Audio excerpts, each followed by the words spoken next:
بسم اللہ الرحمن الرحیم۔ میری عزیز بہنوں، بیٹیوں اور بھائیوں، آج میں آپ کے سامنے ایک عظیم موضوع اور جو ہر ایک کا مقصد ہے وہ میں بیان کرتا ہوں۔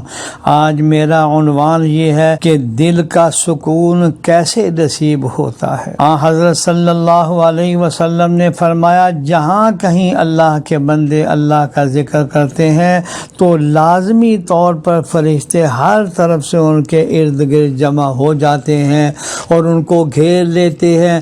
رحمت الہی ان کو ڈھانپ لیتی ہے اور ان پر اطمینان اور سکینہ کی کیفیت نازل ہوتی ہے، اور اللہ تعالیٰ اپنے ملائکہ میں ان کا ذکر فرماتے ہیں۔ دل کا سکون کون نہیں چاہتا؟ ہر دور میں ہر انسان کی یہ چاہت رہی ہے کہ مجھے دل کا چین اور اطمینان مل جائے۔ اس اطمینان کو انسان نے جگہ جگہ تلاش کیا۔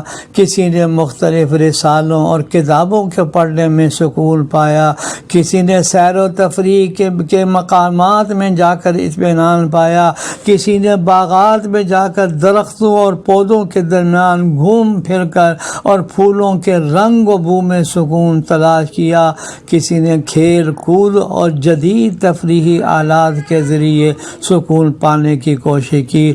لیکن انسان نے خود سے جتنے راستے سکون حاصل کرنے کے لیے تلاش کیے ہیں، ان میں کسی طریقے میں وقت برباد ہوا، کہیں پیسہ ضائع ہوا، کہیں ایمان و اخلاق کی خرابی آ گئی اور کبھی صحت کو بھی کھو دیا۔ یہ درست ہے کہ ان چیزوں میں بھی وقتی طور پر سکون ملتا ہے، لیکن خالق کائنات نے جس نے ہمارے جسم کی مشین کو بنایا، اس ذات حکیم و خبیر نے ہمیں رسول اکرم صلی اللہ علیہ وسلم کی سیرت مبارکہ کے ذریعے سکون حاصل کرنے کی بہترین تعلیم عطا فرمائی۔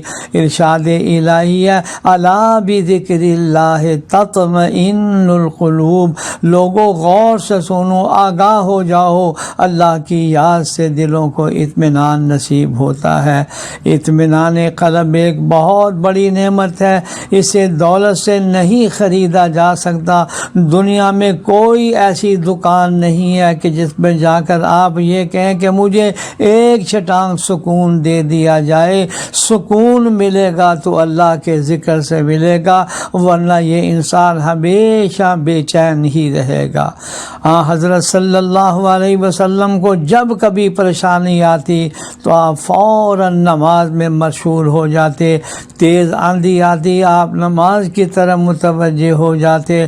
بارش نہ آتی، خشک سالی ہوتی تو بارش کے وقت کی دعا اور نماز استسقاء آپ ادا کرتے۔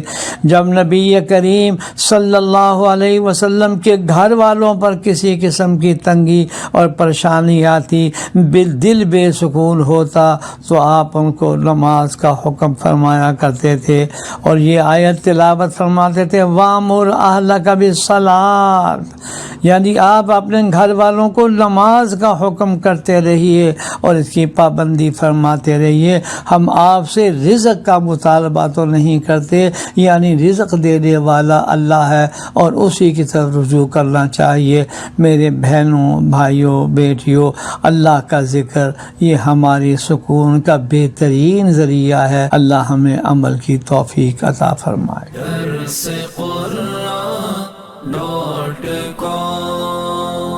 www.darsequran.com